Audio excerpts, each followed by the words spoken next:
Hello friend, welcome back again in YBA class in the subject of Indian Economic Environment अर्थात तृतीय वर्ष कला वर्गाच्या भारतीय आर्थिक पर्यावरण या विषयाच्या व्याख्यानामध्ये मी प्राध्यापक डॉक्टर मनोज कुमार गायकवाड अर्थशास्त्र विभाग प्रमुख वसंतराव नाईक महाविद्यालय शहादा आणि अर्थशास्त्र अकादमीच्या वतीनं आपलं पुन्हा मनापासून स्वागत करतो. मित्रहो, मागच्या व्हिडिओमध्ये आपण बेसिक अशा बाबी आणि त्यांच्या प्राश्निक स्वरूप याचा अभ्यास केला. या व्हिडिओमध्ये आपण पुढच्या टॉपिकच्या सब टॉपिकच्या काही प्रश्नांवर चर्चा करणार आहोत. तर चला बघूया आपण आजच्या या MCQ प्रश्नांचं विश्लेषण आणि त्याचं स्वरूप आणि त्याची उत्तर कोणती आहेत त्याकडे. पहिला प्रश्न आहे, हरित क्रांतीचे श्रेय खालील प्रकारच्या कृषी व्यूहरचनेमध्ये जाते. भारतातील हरित क्रांतीचं श्रेय खालील प्रकारच्या कृषी व्यूहरचनेला जाते. ॲग्रिकल्चर स्ट्रॅटेजी म्हणजे कृषी व्यूहरचना. मित्रहो, आपल्याला हे माहिती असलं पाहिजे की भारतामध्ये हरित क्रांती केव्हा झाली आणि कोणत्या परिस्थितीमध्ये झाली. आपल्याला हे सुद्धा माहिती असलं पाहिजे की भारत हा जरी कृषीप्रधान देश असला तरी आपल्या देशातील लोकांना पुरेल एवढं अन्नधान्य आपण निर्माण करू शकत नव्हतो. त्यामुळे अमेरिकेच्या PL 480 या कलमाअंतर्गत आपण अमेरिकेकडनं अन्नधान्याची आयात करत होतो. त्यामुळे आपल्या देशात आपण अन्नधान्यासाठी सुद्धा जरी कृषीप्रधान असलो तरी स्वयंपूर्ण झालेलो नव्हतो. पहिल्या योजनेमध्ये आपल्याला माहिती आहे की आपण पहिली पंचवार्षिक योजना कृषी क्षेत्रासाठी निर्माण केली. पहिल्या योजनेमध्ये आपण रस्ते, धरणं, वीज निर्मितीचे प्रकल्प, शेती क्षेत्राला आवश्यक असणाऱ्या ज्या बाबी असतात त्या इन्फ्रास्ट्रक्चर आपण निर्माण करण्याचा प्रयत्न केला. दुसरी पंचवार्षिक योजना आपण कृषी क्षेत्राशी संबंधित आणि बेसिक इंडस्ट्रीच्या निर्मितीसाठी, कारण बेसिक इंडस्ट्रीचा सुद्धा कृषी क्षेत्राच्या विकासात महत्त्वाची भूमिका असते, आपण बघितलं. म्हणून दुसरी पंचवार्षिक योजना प्राध्यापक डॉक्टर महालनोबिस यांच्या विचारातून ती तयार केली. त्याला महालनोबिस मॉडेल असे म्हणतात आणि त्याच्यातून उद्योगाची पायाभरणी केली. मोठ्या प्रमाणात बेसिक इंडस्ट्री आपण या दुसऱ्या पंचवार्षिक योजनेमध्ये तयार केल्या. तिसरी पंचवार्षिक योजना आपण बघितली की ती 61 ते 66च्या दरम्यान होती. तिसऱ्या पंचवार्षिक योजनेमध्ये आपल्याला दोन देशांशी युद्ध करावं लागलं. 1962 मध्ये आपण चीनशी युद्ध केलं, आणि 1965 मध्ये आपण पाकिस्तानशी युद्ध केलं. युद्धजन्य परिस्थितीमध्ये आपण विकास क्षेत्रासाठी असणारी सर्व साधन सामुग्री युद्धक्षेत्राकडे वळवतो. युद्ध काळामध्ये देशातील विकासाचं जे नियोजन असतं ते खंडित होतं. त्यामुळे तिसरी पंचवार्षिक योजना ही युद्धजन्य परिस्थितीची होती.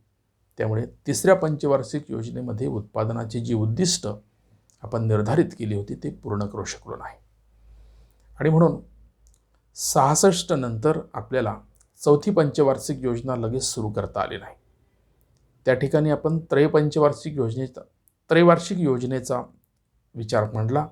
एक वर्षामध्ये आपण काही विशिष्ट क्षेत्रांना टार्गेट करून नियोजनाची सुरुवात केली, नियोजनाची व्यूहरचना आखली. 60च्या दशकामध्ये 69च्या दरम्यान आपण जाणून बुजून देशाच्या विशिष्ट क्षेत्रामध्ये, राज्यांमध्ये शेतीतील एक आधुनिक प्रयोग केला. त्या आधुनिक प्रयोगातून किंवा त्या आधुनिक प्रयोगाला कृषी व्यूहरचना असं म्हटलं गेलं. ॲग्रिकल्चर स्ट्रॅटेजी ऑफ बिझनेस असं म्हटलं गेलं. New agriculture strategy of business, ज्याला ग्रीन रिव्हॉल्युशन या नावाने ओळखलं जातं. या नवीन कृषी व्यूहरचनेमध्ये आपण उच्च पैदास करणाऱ्या बियाणांचं संशोधन केलं, ज्याला आपण हाय एल्डिंग व्हरायटीज प्रोग्राम म्हणजेच HYVP या नावाने ओळखतो. हाय एल्डिंग व्हरायटीज प्रोग्राम म्हणजे उच्च उत्पादन देणाऱ्या बियाण्यांची निर्मिती. म्हणून R&D department, research and development या कृषीशी संबंधित विकास आणि संशोधन विभागात या बी बियाणांची उच्च उत्पादन देणाऱ्या, अधिक उत्पादन देणाऱ्या बी बियाण्यांची निर्मिती करण्यात आली आणि त्याचा प्रयोग पंजाब आणि हरियाणा या राज्यांमध्ये करण्यात आला. त्यातून मोठ्या प्रमाणामध्ये आपल्याला कृषीत अन्नधान्याचं उत्पादन करता आलं. या कार्यक्रमामध्ये रासायनिक खतं, संकरित व सुधारित बियाणे, कीटकनाशके आणि यंत्रसामुग्री या आदानांच्या वापरावर भर देण्यात आला आणि या सर्व आदान उद्योग क्षेत्रात उत्पादनाची प्रक्रिया मोठ्या प्रमाणात प्रभावित झाली. म्हणून कृषी व्यवसाय हा या आदानांवर अवलंबून असतो, ज्याचा परिणाम कृषीच्या उत्पादन क्षमतेवर अनुकूल प्रमाणात दिसून येतोच. म्हणून कृषी व्यवसायामध्ये झालेली ही नवीन प्रयोगाची जी कहाणी आहे याला हरित क्रांती असं म्हटलं जातं. आणि म्हणून या व्यूहरचनेला काय म्हटलं जातं त्याचे ऑप्शन आपण यामध्ये दिलेले आहे. HYVY ज्याला आपण हाय यील्डिंग व्हरायटीज प्रोग्राम असं म्हणतो. बी ऑप्शन दिला आहे HYBP. क ऑप्शन दिला आहे HYWP आणि ड ऑप्शन दिला आहे यापैकी नाही. आता BP म्हणजे आपण ब्ल्यू रिव्हॅल्युएशन किंवा ब्ल्यू रिव्हॅल्युएशन प्रोग्राम, ज्याला आपण सागरी उत्पादनाच्या संदर्भात सुद्धा आपण क्रांती केलेली आहे. त्यानंतर WP म्हणजे व्हाईट रिव्हॅल्युएशन प्रोग्राम्स, श्वेत क्रांती ज्याला आपण म्हणतो. दुग्धजन्य पदार्थांची सुद्धा डॉक्टर कुरियर वर्गीस यांच्या नेतृत्वाखाली गुजरातमध्ये ही क्रांती झाली आणि म्हणून अमूलसारखे दूध डेअरीचे प्रोडक्ट हा गुजरातच्या देणगीचा भाग आहे. सुमूल, अमूल या दृष्टिकोनातून आपण ह्या सर्व शॉर्ट फॉर्म जे आहेत ते शॉर्ट फॉर्मचे प्रश्न आपण तयार करू शकता. हाय यील्डिंग ब्ल्यू रिव्हॅल्युएशन प्रोग्राम, हाय यील्डिंग व्हाईट रिव्हॅल्युएशन प्रोग्राम या माध्यमातून सुद्धा आपण आपलं जनरल नॉलेज वाढवू शकता. या प्रश्नाच्या अनुषंगाने करेक्ट आन्सर जे आहे ते हाय यील्डिंग व्हरायटी प्रोग्राम म्हणजे अ ऑप्शन HYVP हे आहे. आणि म्हणून भारतातील हरित क्रांतीचं श्रेय खालील प्रकारच्या कृषी व्यूहरचनेला जाते, म्हणजेच अ या ऑप्शनला ते जाते. त्यानंतर दुसरा जो प्रश्न आहे तो जमीन सुधारणा या संदर्भामध्ये आहे. म्हणून जमीन सुधारणा कार्यक्रम या कार्यक्रमाचं महत्त्वाचं उद्दिष्ट काय होतं? जमीन सुधारणा कार्यक्रमाचं महत्त्वाचं उद्दिष्ट होतं खालील ऑप्शनमध्ये आपण ते दिलं आहे. मध्यस्थांचं उच्चाटन अ ऑप्शन. ब ऑप्शन आहे जमीनदारांचं समर्थन. क ऑप्शन आहे अ आणि ब. हे दोघं ऑप्शन आहेत का, तर त्याची चाचपणी करता येईल आपल्याला. आणि ड यापैकी नाही. मित्रहो, जमीन सुधारणा कार्यक्रम हा भारताच्या आर्थिक विकासातील फार महत्त्वाचा टप्पा आहे. ब्रिटिश अर्थव्यवस्थेमध्ये किंवा ब्रिटिश राज्यामध्ये किंवा ब्रिटिश भारतामध्ये जमीन कसण्याच्या 3 पद्धती होत्या, ज्याला आपण जमीनदारी, महालवारी आणि रयतवारी या नावाने ओळखत होतो. ब्रिटिशांचा भारतीय शेतीकडे पाहण्याचा जो दृष्टिकोन होता तो फार विकासात्मक नव्हता. ब्रिटिश फक्त भारतीय साधनसामुग्रीच्या शोषणाची व्यवस्था विकसित करत होते आणि त्या माध्यमातून या देशातून त्यांना जास्तीत जास्त धन आपल्या देशामध्ये कसं वाहून नेता येईल हा त्यांचा प्रोग्राम होता.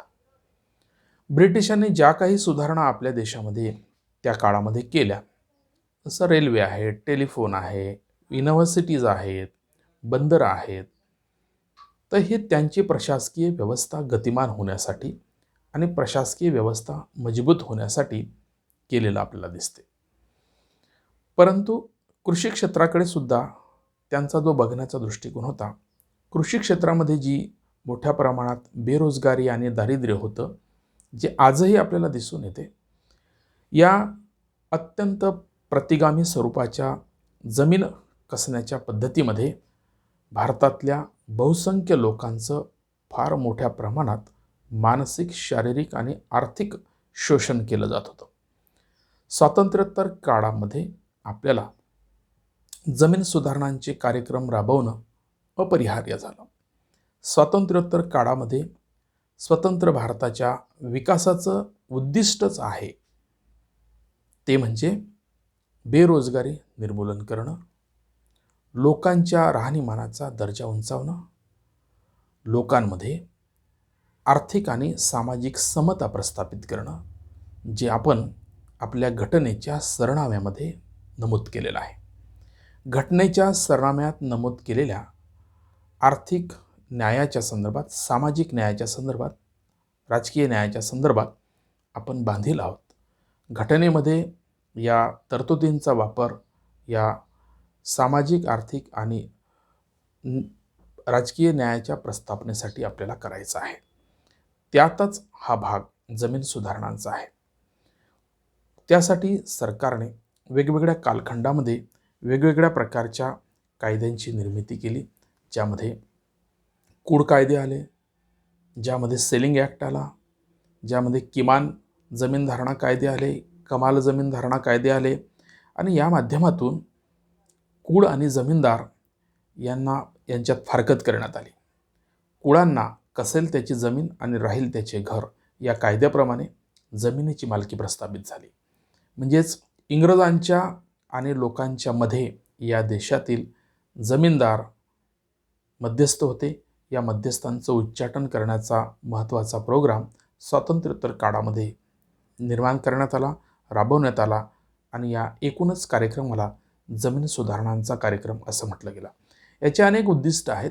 त्या उद्दिष्टांपैकी आपण एका उद्दिष्टाचा उत्तराचा पर्याय म्हणून या ठिकाणी त्याचं नमूद केलेलं आहे.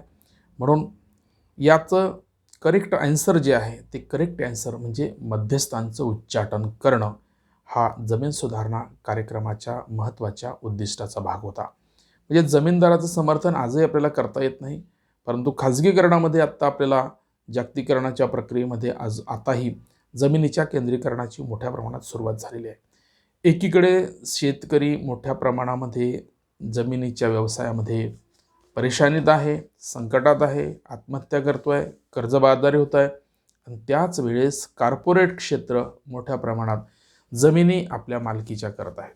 हजारो एकरच्या जमिनी SEZच्या नावाखाली आपल्या कंपन्यांच्या आणि आपल्या मालकीच्या तो करत आहे. म्हणजे एक विरोधाभासी चित्र स्वातंत्र्यपूर्व काळात आणि स्वातंत्र्यानंतरच्या काळामध्ये नवीन आर्थिक धोरणामध्ये आपल्याला दिसून येते आहे.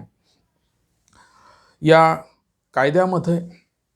कायद्याच्या माध्यमातून 31 डिसेंबर 97 पर्यंत जवळपास 75.49 लाख हेक्टर अतिरिक्त जमीन ठरलेली आहे.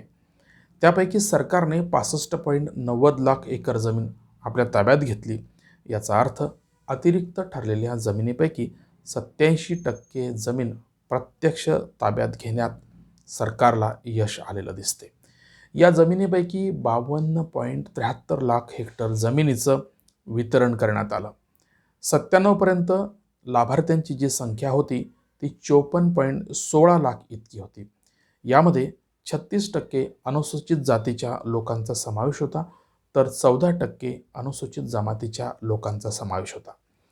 मित्रहो, मी आधीच आपल्याला सांगितलं की जमीन सुधारणा कार्यक्रमाचा मुख्य हेतू हा सामाजिक न्यायाची प्रस्थापना करणं आहे. म्हणून आपल्याला ही आकडेवारी दाखवते आहे की अनुसूचित जाती आणि जमातीच्या लोकांना सुद्धा जमिनीचा हक्क प्राप्त झालेला आहे. आणि आपल्याला माहिती आहे की ज्याच्याकडे जमीन आणि ज्याच्याकडे स्वतःचं घर असेल त्याला समाजामध्ये प्रतिष्ठा असते, मानसन्मान असतो. आजही भूमिहीन शेतमजुराकडे तृष्टतेच्या नजरेने बघितलं जातं.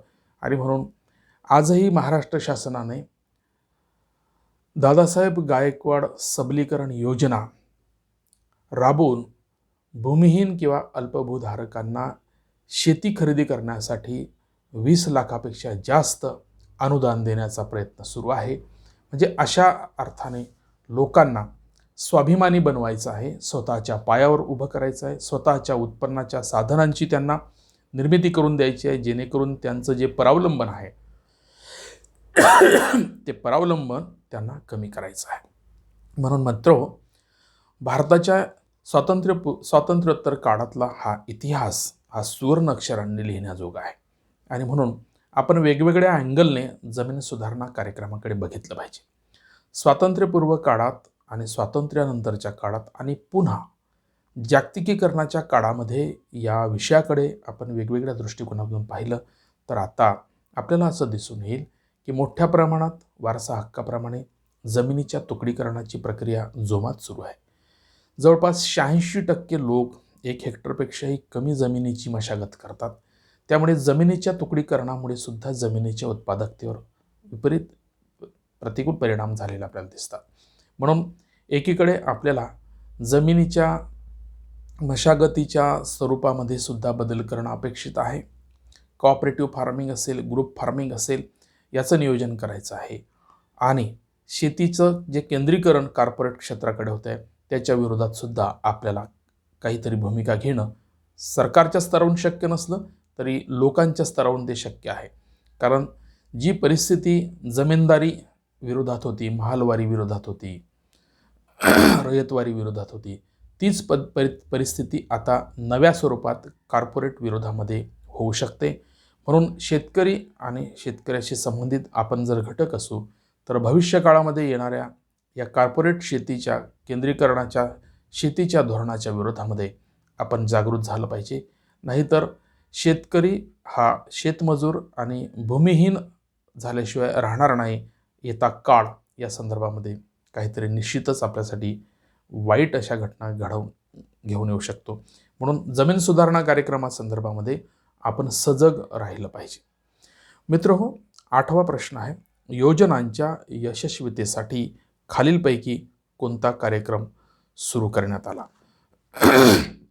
अनेक प्रकारच्या विकासाच्या ज्या योजना आहेत त्या विकासाच्या ज्या योजना आहेत त्या राबवण्यासाठी सरकार आपल्या स्तरावरनं वेगवेगळ्या प्रकारच्या योजनांची निर्मिती करते. म्हणून त्याला institutional involving peoples participations in planning असं म्हटलं जातं. म्हणजे संस्थानद्वारा योजनांमध्ये लोकसहभाग वाढवला तर विकासाला गती मानता येऊ शकते. ग्रामीण क्षेत्रामध्ये आपण ग्रामीण भागात राहतो, ग्रामपंचायतीच्या परिसरात राहतो. म्हणून रोजगाराच्या योजना, विकासाच्या योजना, गृहबांधणीच्या योजना, रस्ते निर्मितीच्या योजना, अशा अनेक प्रकारच्या योजना सरकारने आपल्या गावाच्या विकासासाठी निर्माण केलेल्या आहेत. आपण सगळ्याच विकासाच्या दृष्टिकोनातून सरकारवर डिपेंड राहू शकत नाही. हा विकास माझ्यासाठी आहे आणि माझंसुद्धा पार्टिसिपेशन सरकारच्या या कार्यामध्ये असलं पाहिजे, माझं योगदान असलं पाहिजे. माझ्या गावामध्ये रस्ते तयार होत असतील, गटारी तयार होत असतील, शाळा तयार होत असतील, रोजगार हमीची कामं चाललेली असतील किंवा औषध दवाखान्याची निर्मिती होत असेल तर त्या सर्व सरकारच्या प्रोजेक्टमध्ये माझं देखरेख असलं पाहिजे, माझं पार्टिसिपेशन असलं पाहिजे. आणि म्हणून सरकारने या विविध प्रकारच्या पार्टिसिपेशन्समध्ये वृद्धी व्हावी म्हणून एक योजना, या संपूर्ण योजनांच्या यशस्वी वाटचालीसाठी राबवण्यासाठी एक योजना विकसित केली. तिला सामुदायिक विकास कार्यक्रम, कम्युनिटी डेव्हलपमेंट प्रोग्राम असं म्हटलं गेलं. ही योजना 1952मध्ये आपल्या देशामध्ये सुरुवात करण्यात आली, ज्यामध्ये शासन प्रशासन यात फक्त मदतगारांच्या भूमिकेत असणार होती.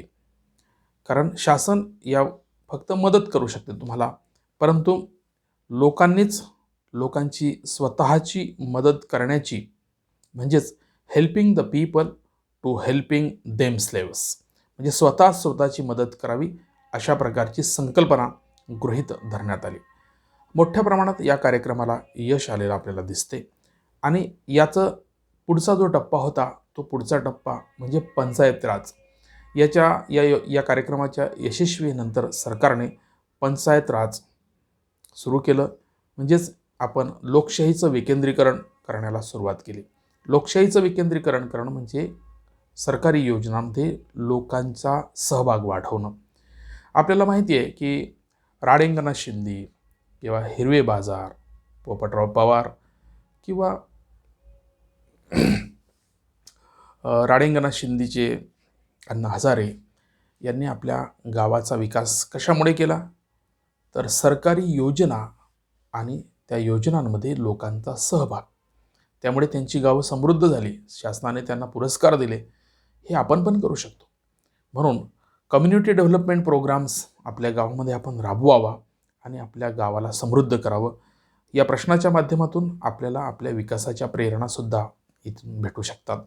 म्हणून या 8व्या प्रश्नाचं करेक्ट आन्सर आहे सामुदायिक विकास कार्यक्रम. मित्रहो, 9वा प्रश्न आपल्यासाठी आहे, सहकारी संस्थांच्या विकासासाठी खालील एका बँकेचे राष्ट्रीयकरण करण्यात आले. आता सहकारी संस्था ज्या आहेत, सहकारी संस्थांचा कायदा स्वातंत्र्यपूर्व काळात 1904 मध्ये तयार करण्यात आला होता. सहकारी तत्व म्हणजे काय? तर एकमेका सहाय्य करू अवघे धरू सुपंथ. म्हणून भारताच्या मिश्र अर्थव्यवस्थेच्या व्यूहरचनेमध्ये जसं खाजगीकरणाचं आणि सार्वजनिक क्षेत्राचं सहअस्तित्व आहे, त्याच्या जोडीला आर्थिक विकासामध्ये सहकारी क्षेत्राचं सुद्धा फार मोठं योगदान आहे. कॉपरेटिव्ह सेक्टर म्हणजे आपल्या देशामध्ये विकास कार्यामध्ये प्रायव्हेट सेक्टर, पब्लिक सेक्टर आणि कॉपरेटिव्ह सेक्टर या त्रिसूत्रीतून विकासाचं नियोजन केलं जातं.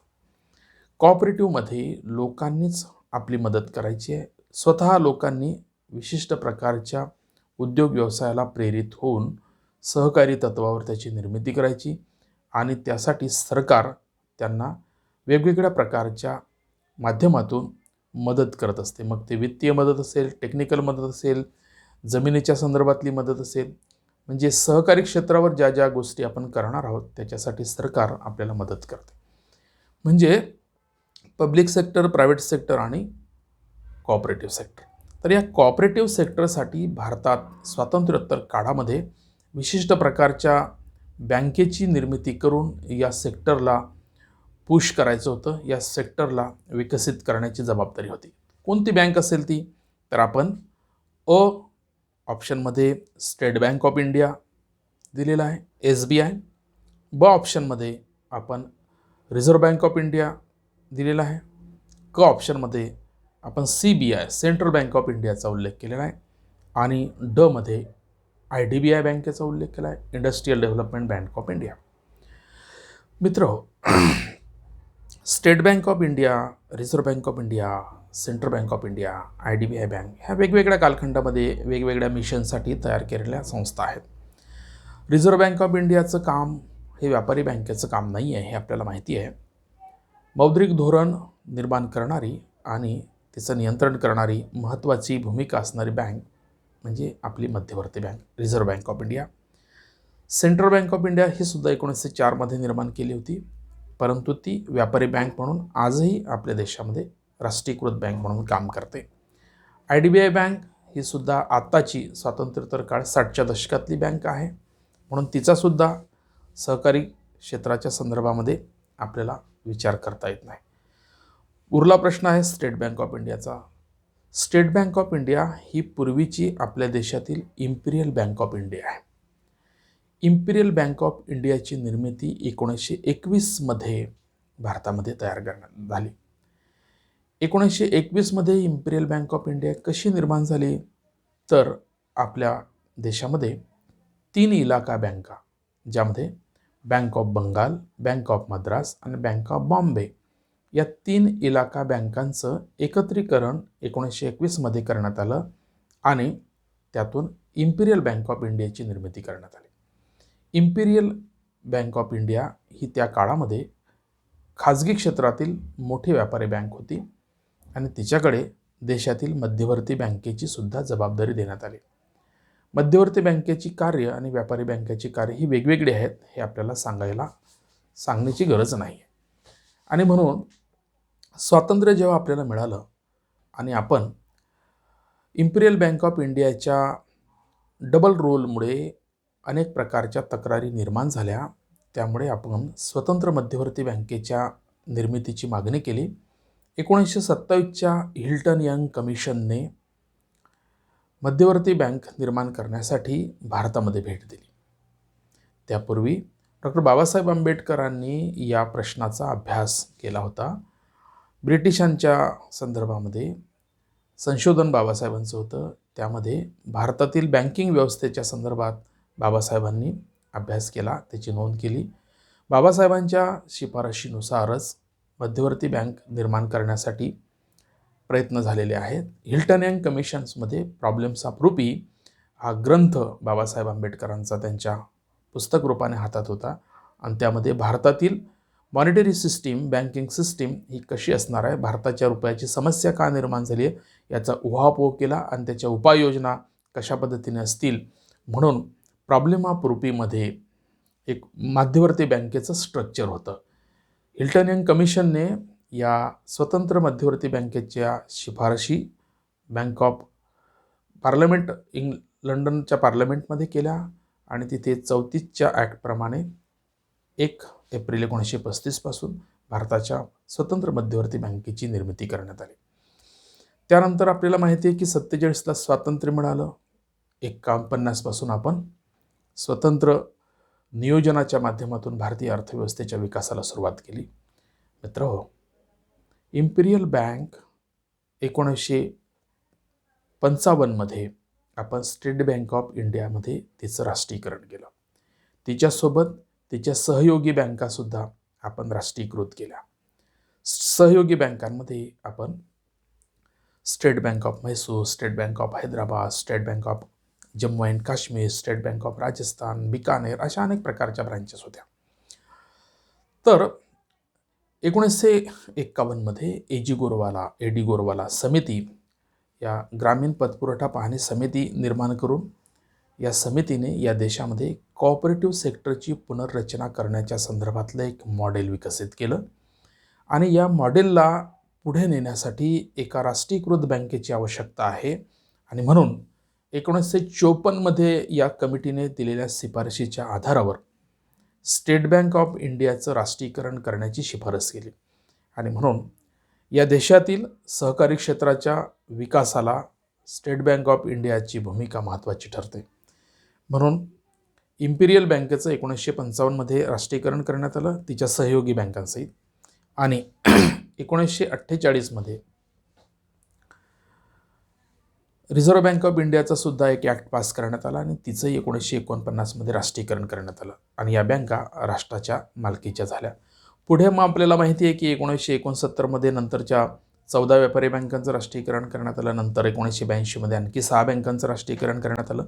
या बँकांच्या राष्ट्रीयकरणातून ग्रामीण भागामध्ये मोठ्या प्रमाणात यांना शाखा विस्तार करण्याचा, बचती गोळा करण्याचा आणि कर्ज वितरण करण्याचा प्रोग्राम राबवला गेला, ज्याचा भारताच्या आर्थिक विकासामध्ये फार मोठा रोल ठरलेला आहे. म्हणून मित्रहो, या देशातील सहकारी क्षेत्राच्या पुनरुज्जीवनासाठी स्टेट बँक ऑफ इंडियाची राष्ट्रीयकरण करण्यात आलं आणि म्हणून या 9व्या प्रश्नाचं राईट आन्सर जे आहे ते SBI आहे. म्हणून स्टेट बँक ऑफ इंडिया सहकारी क्षेत्राला मदत करणारी बँक आहे. त्यानंतर 10वा जो प्रश्न आहे तो आहे नाबार्ड. नाबार्डची स्थापना कोणत्या वर्षी झाली? नाबार्डला आपण national bank for agriculture and rural development या नावाने ओळखतो. मित्रहो, नाबार्ड ही जी संस्था आहे ही 1982मध्ये स्थापन करण्यात आली. नाबार्डच्या माध्यमातून सहकारी क्षेत्राला वित्त पुरवठा करण्याचं काम केलं जातं, पुनर्वित्त पुरवठा करण्याचं काम केलं जातं. म्हणून 1955मध्ये जसं मी आपल्याला राष्ट्रीयकरणाचा एक क्रम सांगितला, त्या क्रमामध्ये 1969मध्ये क्षेत्रीय ग्रामीण बँकांची निर्मिती करण्यात आली, रिजनल रूरल बँकांची. नाबार्डच्या निर्मितीच्या मागची जी भूमिका आहे, 1935मध्ये कृषी क्षेत्राला पतपुरवठा करण्यासाठी ॲग्रिकल्चर क्रेडिट डिपार्टमेंट निर्माण करण्यात आलं होतं. त्याचबरोबर 1969मध्ये ॲग्रिकल्चर रिफायनान्स कॉर्पोरेशनची निर्मिती करण्यात आली होती, कृषी पुनर्वित्त महामंडळाची. 1935चं ॲग्रिकल्चर क्रेडिट डिपार्टमेंट आणि 1969चं ॲग्रिकल्चर रिफायनान्स कॉर्पोरेशन यांच्या एकत्रीकरणातून 1982मध्ये national bank for agriculture and rural development या नाबार्ड संस्थेची निर्मिती करण्यात आली. आपल्याला माहिती आहे की शेती क्षेत्राला जोपर्यंत सहकारी क्षेत्र आणि बँकांचं राष्ट्रीयकरण झालं नव्हतं तोपर्यंत पतपुरवठा करण्याची सगळ्यात महत्त्वाची भूमिका ही सावकारांची होती. एकूण शेतीच्या कर्ज पुरवठ्यामध्ये 97% पेक्षा जास्त भाग हा सावकारांचा होता, असंघटित क्षेत्रातला होता, आणि 3% कमी भाग हा संघटित क्षेत्रातला होता. आणि म्हणून सावकारांच्या शोषणाच्या शेतकरी फार मोठा बळी ठरलेला होता आणि याला पर्याय म्हणून सरकारने अशा या संस्थांची निर्मिती केली. आणि म्हणून नाबार्डने 92-93पर्यंत जवळपास 53.8% पतपुरवठा केलेला दिसतो. म्हणून व्यापारी बँका यांनी सुद्धा 39% जवळपास कर्ज पुरवठा केलेला दिसतो 12-13पर्यंत. त्यानंतर क्षेत्रीय ग्रामीण बँकांनी सुद्धा 12-13मध्ये 10.5% कर्ज पुरवठा केला आहे. नाबार्डने 11-12मध्ये 48,000 कोटी रुपयाचा पुनर्वित्त पुरवठा केलेला दिसतो. आणि म्हणून नाबार्डची जी भूमिका आहे ती अत्यंत महत्त्वाची आहे. म्हणून नाबार्डची जी स्थापना आहे ती आपण 4 ऑप्शन दिलेले आहे, ज्यामध्ये 1982 अ ऑप्शन, ब ऑप्शन 1980, क ऑप्शन 1882 यापैकी नाही. म्हणून आपला राईट आन्सर जो आहे तो अ ऑप्शन आहे. 1982मध्ये national bank for agriculture and rural development, जिला आपण नाबार्ड या नावाने ओळखतो, कृषी क्षेत्रासाठी आणि ग्रामीण क्षेत्राच्या विकासासाठी नाबार्डची प्रत्यक्ष आणि पुनर्वित्त पुरवठा करण्यामध्ये महत्त्वाची भूमिका आहे. म्हणून आपलं राईट आन्सर आहे 1982. मित्रहो, या आणखी 5 प्रश्नांमध्ये आपल्याला अत्यंत महत्त्वाची माहिती देण्याचा मी प्रयत्न केला आहे. आपल्याला भविष्यामध्ये सुद्धा या माहितीचा महत्त्वाचा उपयोग होऊ शकतो. तिसऱ्या व्हिडिओमध्ये आपण नवीन प्रश्नांना घेऊन भेटूया. तोपर्यंत आपण घरी आहात, घरीच राहा. आपले आणि आपल्या कुटुंबाची काळजी घ्या. हा व्हिडिओ आपल्याला नक्की आवडला असेल. आपल्या मित्रांना तो शेअर करा, लाईक करा आणि चॅनल सबस्क्राईब करा. धन्यवाद.